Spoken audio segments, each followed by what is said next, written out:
6 फरवरी अग्नि 3 मिसाइल की टेस्टिंग।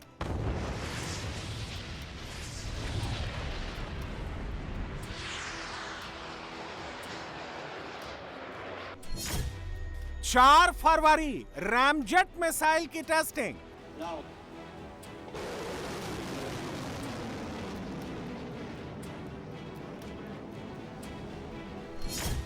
1 फरवरी Indian army के जेट सूट की टेस्टिंग।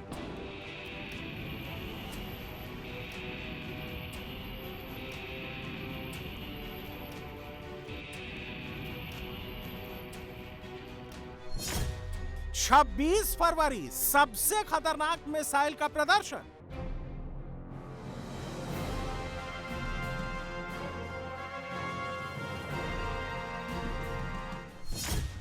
ऐसा क्या होने वाला है जो भारतीय सेना बैक टू बैक मिसाइल की टेस्टिंग कर रही है? अभी 2026 का पहला महीना ही बीता है और हिंदुस्तान ने 2 बड़ी मिसाइल टेस्टिंग कर डाली। हिंदुस्तान की सबसे खतरनाक मिसाइल का प्रदर्शन परेड से कर दिया। आर्मी के फ्यूचर वेपन का ट्रेलर लॉन्च कर दिया। सबसे पहले बात हिंदुस्तान की सबसे विध्वंसक मिसाइल अग्नि 3 की, जिसके टेस्ट ने पूरे पाकिस्तान को अनरेस्ट कर दिया है।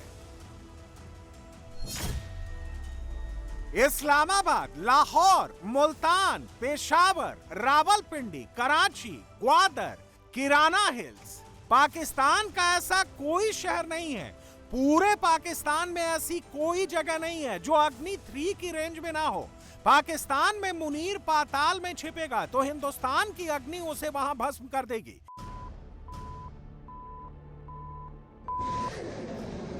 पाकिस्तान के पास कोई ऐसा एयर डिफेंस सिस्टम नहीं है जो हिंदुस्तान की अग्नि को रोक पाए। मुनीर के पास ऐसा कोई रेडार नहीं है जो अग्नि को ट्रेस कर पाए। अग्नि 3 हिंदुस्तान से लॉन्च होगी तो इसकी खबर तक पाकिस्तान को लगेगी नहीं, और जब अग्नि मिसाइल पाकिस्तान में गिरेगी तो वहां पर देखने वाला कोई बचेगा नहीं। अग्नि मिसाइल वॉरहेड के साथ जहां पर गिरेगी वहां पर 5 से 10 किलोमीटर की रेंज में कुछ नहीं बचेगा, सब कुछ तबाह हो जाएगा, सर्वनाश हो जाएगा।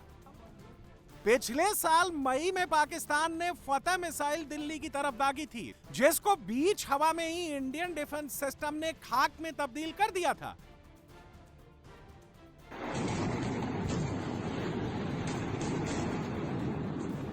फतह का जवाब जब भारत ने ब्रह्मोस से दिया था तो कई महीनों तक पाकिस्तान एयरबेस से टेक ऑफ और लैंडिंग दोनों बंद हो गई थी।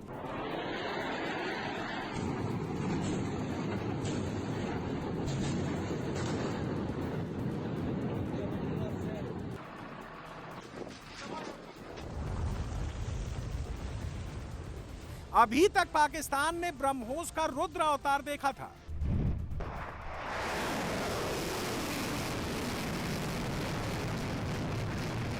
सिर्फ ब्रह्मोस ने पाकिस्तान को सरेंडर के लिए मजबूर कर दिया।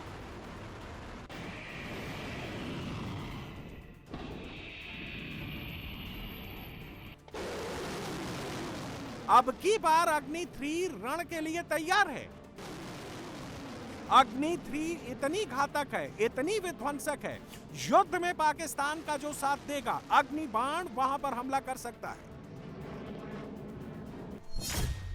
हिंदुस्तान के 3000 से 3500 किलोमीटर की रेंज तक जो भी देश, सेना, मिलिट्री इंफ्रास्ट्रक्चर है वो अग्नि 3 की रेंज में है। पूरा पाकिस्तान, आधे से ज्यादा चीन, तुर्की, अजरबैजान, 3500 किलोमीटर तक सब कुछ अग्नि 3 के टारगेट पर है। अब एक बात जरा समझने वाली है, अग्नि 3 का टेस्ट आखिर हुआ क्यों? ऐसा नहीं है कि अग्नि 3 कोई नई मिसाइल है। अग्नि 3 2011 से भारतीय सेना का हिस्सा है। आखिरी बार अग्नि 3 का टेस्ट 2019 में हुआ था। अब करीब 7 साल के बाद अग्नि 3 का फिर से टेस्ट करना पाकिस्तान को डराता है। ये सारी चीज़ें क्या ज़ाहिर करती हैं इस खित्ते में आगे वाक़ई कोई जंग होने जा रही है या उस किसी और मुफ़ाहमत के इम्कानात भी मौजूद हैं? जब भी जंग का माहौल बनता है या किसी बड़े मिशन का ऑर्डर मिलता है तो उसके जरूरत के हिसाब से हथियारों की टेस्टिंग शुरू होती है। अग्नि 3 की सबसे बड़ी खासियत है इसका लॉन्चिंग प्लेटफॉर्म। अग्नि 3 को मोबाइल ट्रक लॉन्चर से दाग सकते हैं, फिक्स प्लेटफॉर्म से लॉन्च कर सकते हैं और अग्नि 3 को ट्रेन से भी लॉन्च किया जा सकता है। यानी पाकिस्तान बॉर्डर के पास किसी भी रेल लाइन से अग्नि 3 को लॉन्च कर देंगे और मुनीर को भनक तक नहीं लगेगी। अग्नि 3 की रफ्तार इतनी तेज है, सेकंड में पाकिस्तान के हर शहर को राख में बदल देगी। अग्नि 3 की स्पीड 15 मैक है जो 18,522 किलोमीटर प्रति घंटा है। यानी अग्नि 3 एक सेकंड में 50 किलोमीटर के रफ्तार से प्रलय मचाएगी।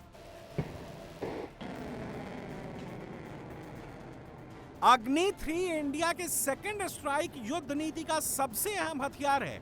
सीधे शब्दों में कहें तो इंडिया की न्यूक्लियर स्ट्रेटजी का हिस्सा। अग्नि 3 मिसाइल 1.5 टन का परमाणु बम लेकर उड़ सकती है, यानी एक अग्नि ही पाकिस्तान को नक्शे से मिटा सकती है। अब उस मिसाइल टेक्नोलॉजी की बात जो पाकिस्तान के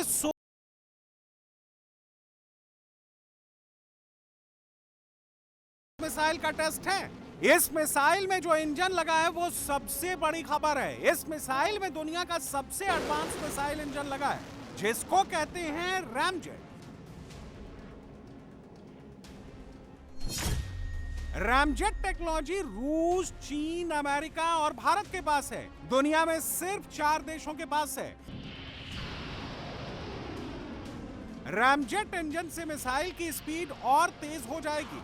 इस वक्त भारत अपने मिसाइल को और भी ज्यादा तेज बना रहा है और भी घातक बना रहा है।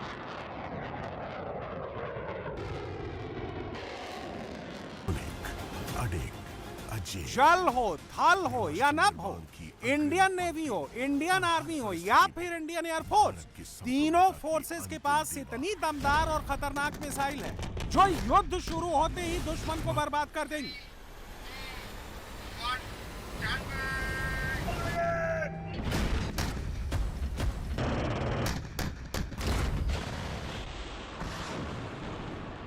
पाकिस्तान के पास इंडियन मिसाइल का कोई काट नहीं है। पाकिस्तान का एक और डर है जो समंदर से पाकिस्तान को डराता है।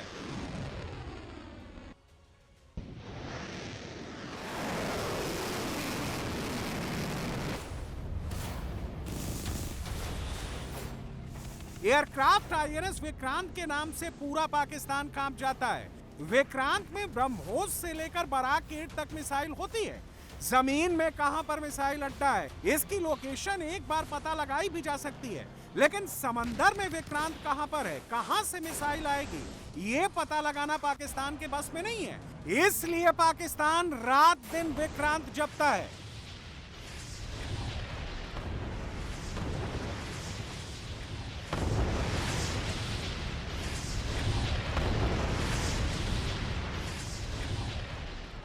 इंडियन नेवी जो है उसने भी कुछ 26 राफेल मेरीन जो हैं वो ऑर्डर किए हुए हैं। उनके भी $7.5 अरब है और ये आईएनएस विक्रांत के ऊपर ऑपरेट करना चाहते हैं। पाकिस्तान की बड़ी नज़र है आईएनएस विक्रांत के ऊपर।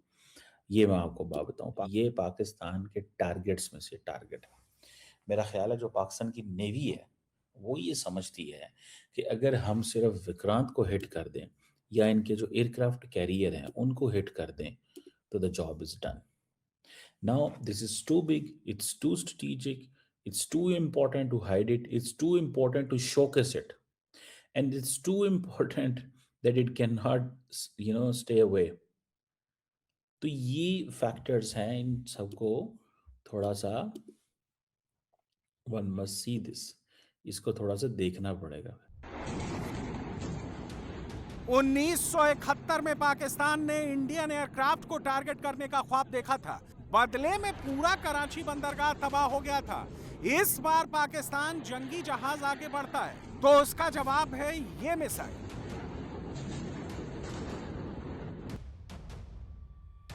ये है हिंदुस्तान की सबसे एडवांस, सबसे खतरनाक missile LRA-SHM, long range anti ship hypersonic cruise missile. 3, 2, 1, now. LRA-SHM की स्पीड ब्रह्मोस से भी तेज है, निशाना ब्रह्मोस जितना सटीक। जैसे पाकिस्तानी रेडार ब्रह्मोस को ट्रेस नहीं कर पाए थे, ऐसे ही LRA-SHM को पकड़ने वाला कोई रेडार नहीं है। LRA-SHM क्रूज मिसाइल है, यानी इसके हमले करने का कोई सेट पैटर्न नहीं है। अब की बार पाकिस्तान का हमला होगा तो ये LRA-SHM टेक ऑफ करेगी। LRA-SHM की खास बात यह है कि दुनिया के किसी भी जहाज को ये डुबो सकती है। LRA-SHM की स्पीड 10 मैक है, यानी 12,000 किलोमीटर प्रति घंटे। रेंज है 1500 किलोमीटर। इस वक्त बहुत बड़ी तैयारी चल रही है। हिंदुस्तान के गृह मंत्री खुद जम्मू कश्मीर पहुंचे हैं, जवानों से मिल रहे हैं, टॉप कमांडर से मीटिंग कर रहे हैं। LOC के इस पार आर्मी एकदम तैयार है और उनकी तैयारी कैसी है उसकी ये आवाज सुनो।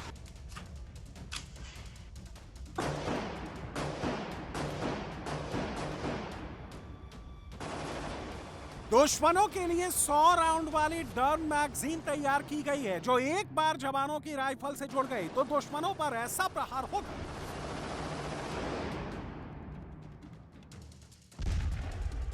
पाकिस्तान सेना के हथियार इतने पुराने हो चुके हैं कि वो ना तो बलोच फाइटर्स का सामना कर पा रहे हैं, ना TTP के लड़ाकों के हथियारों का सामना कर पा रहे हैं। पाकिस्तानी आर्मी के पास कोल्ड वॉर के वक्त के हथियार हैं और इंडियन आर्मी कैसी तैयारी कर रही है वो भी देख लीजिए। इंडियन आर्मी के जवान अब ऐसे जेट सूट पहनकर उड़ेंगे जो दुश्मनों को हवा से मार गिराएंगे। ये स्पेशल जेट सूट है जिनकी जरूरत एंटी टेरर ऑपरेशन और स्पेशल ऑपरेशन में सबसे ज्यादा पड़ती है। दुनिया की टॉप मिलिट्री के पास ये तकनीक है और अब इंडियन आर्मी ने इन जेट सूट का ट्रायल लेना शुरू कर दिया है। इधर मिसाइल की फाइनल टेस्टिंग हो रही है, उधर अमेरिका से POK पर बात हो गई।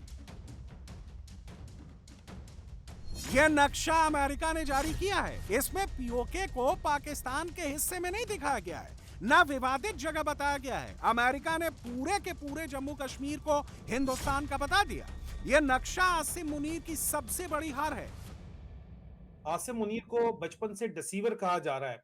जिस डिसेप्शन के तहत वो आर्मी चीफ बना, उसने 4 दिन की जंग की हिंदुस्तान के साथ। सदर ट्रंप ने उसका इस्तेमाल किया हिंदुस्तान के साथ। कुछ दो और कुछ लो की बुनियाद के ऊपर हिंदुस्तान ने 2 महीने खींचा और उनकी ट्रेड डील हो गई, उनका डिफेंस एग्रीमेंट भी हो गया। और मैंने आपको बताया था कि हिंदुस्तान इस को जवाब देगा अमेरिका के जरिए, और वो जवाब दिया गया। रातों रात जो है वो गेम बदल गई। आपको सच सुनने पे अगर लूज मोशन लगते हैं आसिम मुनीर की तरह, तो हमारे पास आपका इलाज नहीं है। आपका इलाज पे डंडा ही है, वो भी मिर्चों वाला। लेकिन यहां पे आसिम मुनीर ने टिल का जोर लगाया, अफगानिस्तान के ऊपर अमेरिका नहीं आ रहा। हिंदुस्तान के प्रधानमंत्री नरेंद्र मोदी और अमेरिका के राष्ट्रपति डोनाल्ड ट्रंप में क्या डील हुई है? दोनों लीडर्स के बीच क्या बात हुई है? हर एक सवाल पाकिस्तान को बहुत डरा रहा है। पाकिस्तान में मातम छाया है। पिछले 15 दिन के अंदर दुनिया में 2 सबसे बड़ी डील हुई है। पहले भारत और यूरोप में ट्रेड डील हुई, इसके बाद यूरोप ने जो नक्शा जारी किया था वो देखिए। इस फोटो में पूरा यूरोप एक साथ कह रहा है कि पूरा POK भारत का अभिन्न अंग है। यह नक्शा ट्रेड डील के बाद यूरोपियन संघ ने जारी किया था। एक बात पूरा पाकिस्तान जानता है, मानता है कि अगर POK पर युद्ध होता है तो पूरा यूरोप हिंदुस्तान के साथ खड़ा हो जाएगा, पाकिस्तान अकेला रह जाएगा। पाकिस्तान यूं ट्रेड नहीं कर पा रहा कि पाकिस्तान के पास कोई बेसिक आइटम ऐसे नहीं है जो यूरोप ममालिक में आपके सेल हो सके। इंडिया तो हमसे 100 साल आगे है, ठीक है। इंडिया ने अपनी कोशिशें की है, इंडिया अपनी मेहनत कर रहा है। युगांडा अफ्रीका से जो चाय मंगाते हो आपको $2 में पड़ती है, इंडियन चाय आपको 80 सेंट में पड़ जाती है। 80 सेंट में? $1 20 सेंट का फर्क आता है। तो आपको वही क्वालिटी इंडिया दे सकती है 80 सेंट में, तो आपको $1.5-2 में युगांडा अफ्रीका से क्यों मंगाना चाहिए? बहुत बड़ी बात कर रहे हैं यहाँ पे, और इतना बड़ा डिफरेंस $2 कहाँ और 80 सेंट कहाँ पे। 80 सेंट का है, बिल्कुल। यूरोपियन कंट्रीज जो है ये इंडिया को सपोर्ट करते हैं, पाकिस्तान को यूं नहीं सपोर्ट करते कि पाकिस्तान एक मुस्लिम कंट्री है, मुस्लिम कंट्री को सपोर्ट नहीं करते ये लोग। आपका जो प्रोडक्ट है इसमें से ये इंडिया से भी आता है? आपका प्रोडक्ट इंडिया से क्या क्या आता था? चाय की पत्ती आती थी, ये प्रोडक्ट ये बेहतरीन था। ग्रीन टी आती थी, आपकी इलायची आई थी। चावल की इंडस्ट्री जो आपकी चल रही है, एक्सपोर्ट हो रही थी, वो भी बड़ी काफी आते हैं। इंडिया ने अपने कवर कर लिए। बनास्पति चावल, बिल्कुल बनास्पति चावल वो भी इंडिया ने अपने कवर कर लिए, और इंडिया बहुत अच्छा काम कर रहा है यार। उनके पास बहुत सारी फैसिलिटीज है। इंडिया से जितने भी प्रोडक्ट्स हमारे आते थे तो यहाँ पे काम काफी बेहतर था, क्योंकि आपको पता है हमारा नेबरिंग कंट्री है, वहाँ से इजीली हो जाता है। अब अमेरिका ने जो नक्शा जारी किया है उसमें पीओके, अक्साई चिन्ह सबको भारत का आधिकारिक हिस्सा माना है। ट्रंप की नक्शा डील ने पीओके पर इंडियन सील लगा दी है। इस वक्त दुनिया के नक्शे बदल रहे हैं, देश की सीमाएं बदल रही हैं, वर्ल्ड ऑर्डर बदल रहा है। पीओके को वापस लेने के लिए यह सबसे सही वक्त है। पीओके के अंदर पाकिस्तानी सेना के खिलाफ विद्रोह बढ़ता जा रहा है। हर रोज सड़क पर आंदोलन हो रहा है। पिछले 10 महीने में इंडियन आर्मी भी पीओके युद्ध के लिए युद्धाभ्यास कर रही है।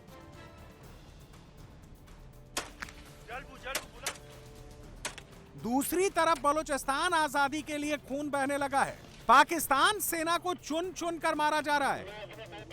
अफगान बॉर्डर में पाकिस्तानी सेना के लिए नो एंट्री वाले पोस्टर लग गए हैं। अफगान बॉर्डर पर हर रोज गोली चल रही है। मुनीर ने पाकिस्तान के टुकड़े करने शुरू कर दिए। ये अगर बचा सकता है तो फौज के अंदर कोई मुहब्बे वतन अफसर जवान, मिडिल रैंकिंग, सीनियर रैंकिंग, और जो अपनी गाड़ियों में बंदूकों में लोड करके जाके ठिकाने लगाएंगे आसिम को और उसके जर्नैलों को, रजीम के सपोर्टर्स जो हैं, आईनी तौर पर, कानूनी तौर पर, इसलिए आपको आइन कहता है, कानून कहता है, आपका हलफ कहता है कि आपने ये करना है, या ये मुल्क जो है इसी तरीके से आहिस्ता आहिस्ता टूट जाएगा और एंड में इतनी तेजी से टूटेगा कि आपको पता नहीं चलेगा, और ये आके आपके न्यूक्लियर असासे ले जाएंगे। ना फौज बचेगी ना कोई बचेगा। पीओके वापस लेने वाली अग्नि एकदम तैयार है। इधर ऑर्डर आएगा, उधर पाकिस्तान पर सबसे बड़ा हमला होगा।